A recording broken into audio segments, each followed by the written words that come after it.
Nous sommes à Tchernigiv, une ville au nord de l'Ukraine, une ville forteresse qui avait connu un siège tout au début de la grande invasion russe en février-mars 2022.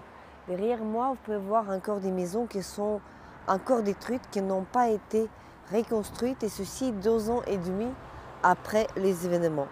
Aujourd'hui, Tchernigiv, le centre-ville, en fait, c'est une ville qui essaie de revivre. Il y a beaucoup de reconstruction, mais ici, dans les quartiers qui sont éloignés du centre, on voit que les frappes étaient tellement intenses qu'il est impossible de les reconstruire aussi facilement. Voici une des rues qui était détruite. Après là, il y a aussi des maisons particulières qui ont été détruites. Les troupes russes ont littéralement assiégé la ville de Tchernigiv du côté nord. Leur idée était de prendre Tchernigiv pour pouvoir avancer vers Kiev, la capitale.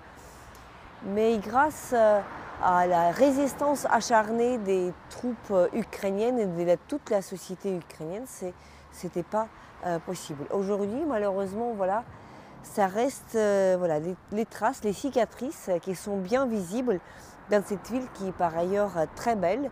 L'Ukraine actuellement essaie de renforcer la frontière avec Biélorussie. Il y a un nombre considérable des forces armées qui sont placées dans cette frontière avec Biélorussie, d'où en fait l'invasion qui visait Kiev, la capitale, avait commencé en mars 2022.